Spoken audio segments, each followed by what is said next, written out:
Bonjour à toutes, bonjour à tous. Aujourd'hui une nouvelle vidéo sur la chaîne Le Garage PTS, vidéo qui va traiter de la fiabilité. Alors on va parler fiabilité mais pas du XC90 que vous avez vu il y a quelques temps sur la chaîne. On va parler, ça va être plutôt le prétexte de montrer cette voiture là. La fiabilité dont on va parler aujourd'hui, comme vu sur le titre, c'est la fiabilité des moteurs Volvo diesel, plus communément appelé Volvo D5. Donc ce moteur qui a été distribué sur beaucoup de modèles Volvo, a une carrière relativement longue, et je dis normalement appelé D5 puisqu'il y a certaines versions de 5 cylindres diesel Volvo qui ont été appelées D3 et D4 sur certains modèles, donc, mais avec un principe technique identique. Pour faire un petit rappel historique rapide, donc le moteur Volvo diesel est sorti en 2001. Avant 2001, on avait droit également à soit des 6 cylindres, soit des 5 cylindres d'origine VAG, donc sur différents modèles comme le Volvo 850, les Volvo 740, etc. Et en 2001, Volvo a réussi à sortir un moteur diesel de 2,4 litres de cylindrée, se faisant donc appeler à ce moment-là D5, et disponible en différentes puissances. Donc là, les puissances s'échelonnaient entre 126 je crois de mémoire jusqu'à 163 chevaux pour les premières versions, et ensuite on a eu des évolutions différentes. 185 chevaux, on a eu de la 200 chevaux, de la 215, qui a donc terminé en biturbo, donc toujours avec cette même cylindrée de 2400 cm3. Mais on a aussi également droit à, sur certaines voitures comme les S60, on a eu des versions en 2 litres diesel avec toujours 5 cylindres, et qui faisaient généralement une puissance aux alentours de 136 chevaux. Je dis bien généralement puisqu'il faut faire très attention avec les Volvo. Volvo étant une marque qui est pas forcément très répandue chez nous. Il y a beaucoup d'imports Pays-Bas, Hollande, Suède qui peuvent se faire dans les premières années, et et même Luxembourg, et pour des problèmes de réglementation entre chaque pays, et de réglementation fiscale surtout, puisque ce sont souvent des voitures d'entreprise sur les premières années. On peut avoir des versions dégonflées. Et ça, seul alors soit le COC si la voiture est encore en immatriculation étrangère, soit la carte grise sur la mention P2 vous donnera la puissance exacte du moteur, si vous souhaitez en acquérir. Mais grosso modo, la puissance s'échelonne de 120 à 215 chevaux en fonction de la version et de l'année que vous allez acquérir. Donc en même temps que les évolutions de puissance, on a eu droit également à un certain nombre d'évolutions techniques sur la voiture, en particulier sur la transmission. La voiture, quand elle est sortie en version 163 chevaux, donc en 2001, proposait également 35 mètres kg de couple approximativement. La voiture sortait avec une boîte manuelle ou une boîte automatique à 5 rapports, d'origine Aisin. Donc Aisin, c'est le fabricant de boîtes de vitesse japonais. Il y a une partie qui est également faite aux États-Unis, puisque une partie des Volvo est aussi vendue là-bas. Et donc en 2001, quand cette mécanique sort, donc 163 chevaux, boîte auto, boîte manuelle à 5 rapports, et en 2000, donc à la fin de l'année 2005, début de l'année 2006, donc on va surtout dire à partir de 2006, on a l'évolution 185 chevaux et 40 mètres kg de couple qui sort, et là cette fois-ci associée à une boîte 6 rapports. La 6 rapports est en automatique également par le même fabricant, donc Aisin. Ou Aisin, hein, je sais pas comment on dit exactement, ils nous excuseront, les gens de cette entreprise. Et 2009, 205 chevaux, 42 mètres kg de couple, toujours en boîte 6 vitesses. En 2011, on a le droit à la version BVA 8 et 215 chevaux biturbo. Donc là, c'est une évolution majeure, un biturbo. Donc les évolutions, c'est pas uniquement lié à la puissance, c'est aussi lié aux normes environnementales, on va y arriver. Qui ont poussé les constructeurs, alors pas seulement Volvo, à faire des évolutions, mais également l'apparition du stop and start.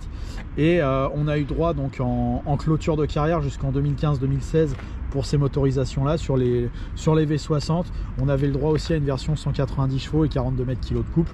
Donc On a différentes évolutions, comme je le disais il y a quelques instants. On a différentes évolutions également en termes de transmission, puisque la boîte 8 est sortie en 2011, donc il y a un peu plus de 10 ans maintenant, accompagnée du stop and start. Et pour ce qui est des versions D3 et D4 sorties sur les S60, donc la 2 litres faisait 136 chevaux et la version 2 litres 6 rapports faisait 163 chevaux, donc en version D4. Donc faire très attention, puisque par exemple une S80 en D3 ou D4 elle va être avec un 4 cylindres 2 litres. Par contre en S60 elle va être en 5 cylindres. Le moteur n'est pas le même, a priori un peu meilleur aussi, donc il faut faire très attention et bien être pointilleux, puisque Volvo nous a fait un petit schmilblick avec tout ça.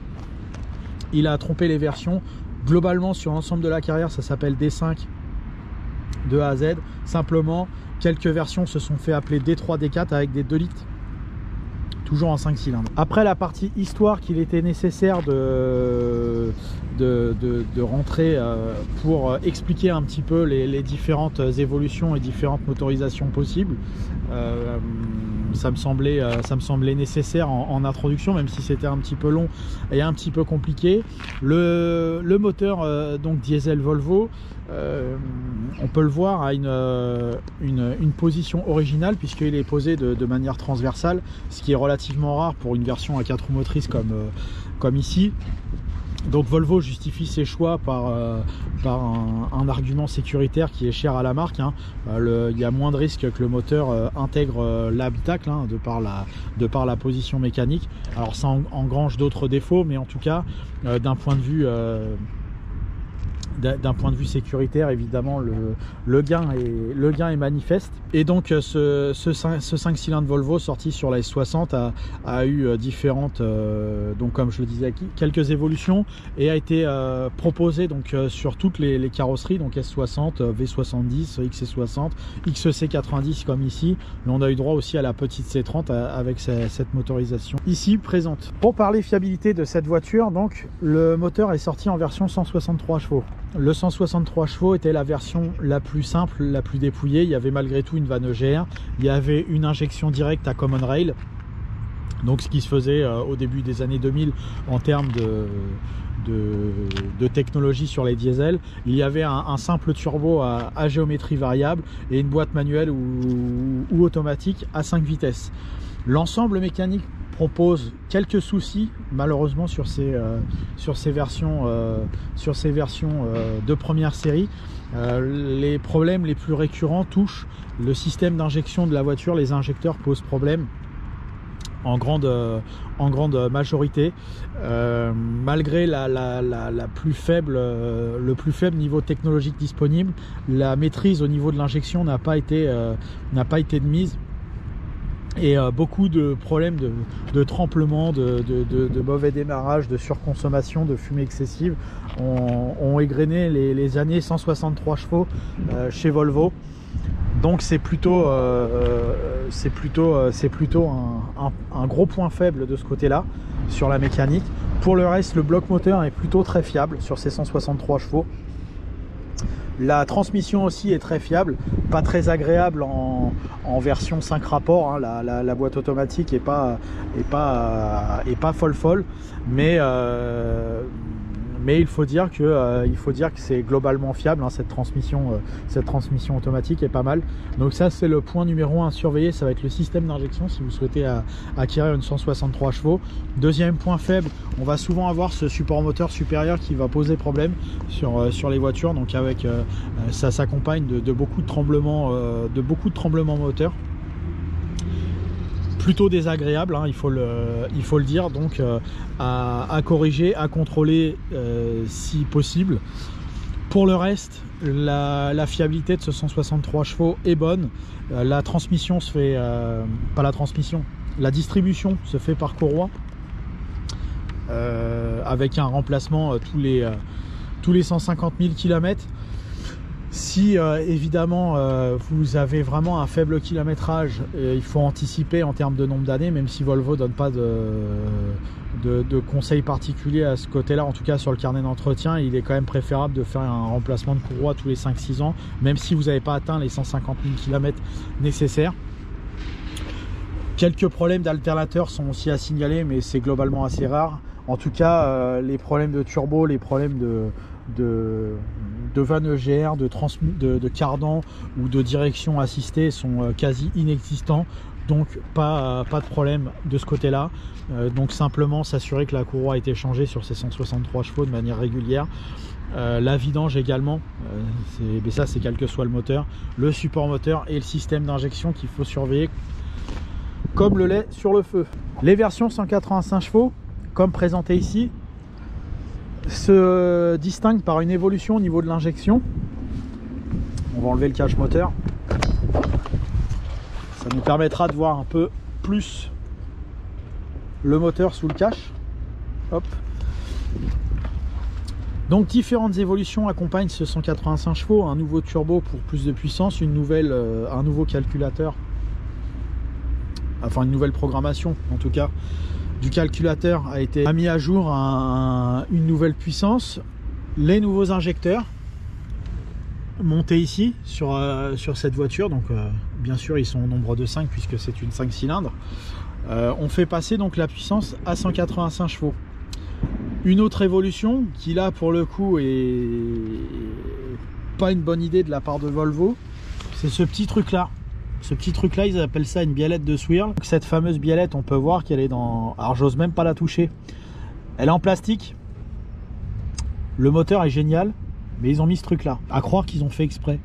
Donc en gros j'ai le même souci avec mes Mercedes. Ça c'est un moteur. Ça vous avez une tige qui commande des volets qui s'ouvre qui ouvre des volets dans l'admission de manière plus ou moins gronde en fonction de l'accélération, en fonction du moteur s'il est plus ou moins froid, etc. Sauf que cette biellette là, elle est relativement fragile avec le temps, elle a tendance à se casser. Alors elle se casse pour différentes raisons. C'est que si votre collecteur d'admission s'encrasse, les volets sont plus durs à ouvrir, à fermer. Du coup la biellette elle supporte pas, donc elle peut se casser avec les conséquences que cela peuvent avoir sur le véhicule. Donc cette biellette là, c'est le souci numéro 1 de ces moteurs Volvo. Il faut pareil, comme le système d'injection des versions plus anciennes, là le système d'injection est très fiabilisé. Là ils ont fait l'apparition de cette biellette au milieu des années 2000 et ça a été un système qui a été plutôt mal géré. C'est un contrôle à procéder. Alors au mieux, si vous avez un problème, c'est juste la biellette qui s'est déboîtée, vous en rachetez une, ça vaut pas très cher et vous êtes tranquille de ce côté là. Au pire, ça peut être plus grave, ça peut être vos volets qui sont encrassés. Les volets, j'espère qu'ils ne sont pas passés dans le moteur, en principe pas trop, mais ça peut quand même arriver, puisque en gros donc cette tige là elle bouge comme ça et dedans ça actionne les volets et ça les ouvre plus ou moins. Donc cette chose là est à contrôler de manière obligatoire lors de l'achat de la voiture. Pour le reste, turbo, aucun problème. Injection vraiment fiabilisée. Là on peut voir une voiture qui a plus de 200 000 km, il n'y a pas de fuite aux injecteurs. C'est pas Mercedes qui pourra en dire autant, c'est pas PSA qui pourra en dire autant. Malheureusement c'est très courant de refaire les joints d'injecteurs ou de changer les injecteurs sur ces marques là. C'était très courant sur les 163 chevaux aussi. Sur les 185, c'est surtout ce système qui est à déplorer malheureusement. Problème à déplorer également sur les versions 205 chevaux. Le problème de biellette est évidemment toujours présent. Et donc ce qui est plutôt dommage, la transmission est toujours par courroie de distribution jusqu'au bout de la carrière avec les mêmes préconisations et donc les mêmes informations à noter. Toujours le même problème de support moteur haut sur ces Volvo. Ça n'a jamais été réglé, alors c'est pas très coûteux mais il faut quand même le faire, hein, mais c'est pas très coûteux. Le 205 chevaux, enfin les versions 200 chevaux ont toujours cette biellette, ont toujours ces problèmes là, et les 205 chevaux aussi, 215 également. Avec l'apparition du deuxième turbo, on pourrait penser à potentiellement plus de problèmes. Il s'avère que c'est une version qui est beaucoup plus rare, mais en tout cas, on n'a pas de retour de problème de fiabilité là-dessus. Donc a priori, rien de très particulier à signaler en plus de cette biellette. L'apparition sur ces 185 chevaux du FAP ne pose pas de problème. Le FAP est plutôt bien intégré à cette mécanique à partir du moment, comme d'habitude, où c'est utilisé comme un FAP doit être utilisé, c'est-à-dire une voiture qui fait autre chose que tous les jours de la ville. Dès que vous faites de la route, dès que vous faites de l'autoroute, la gestion FAP est plutôt très bien faite sur ce véhicule. Donc c'est plutôt encourageant. Les voitures qui vont avoir des problèmes de FAP ou de vanne EGR sur ces diesels là sont essentiellement des voitures petit parcours urbain, donc gros problème. Ça, on peut faire ce qu'on veut. Malheureusement, c'est pas des voitures faites pour ça, donc il faut impérativement changer soit de conduite, soit d'utilisation ou de voiture, évidemment. Si vous comptez acheter ce type de mécanique pour faire exclusivement de la ville, c'est plutôt déconseillé.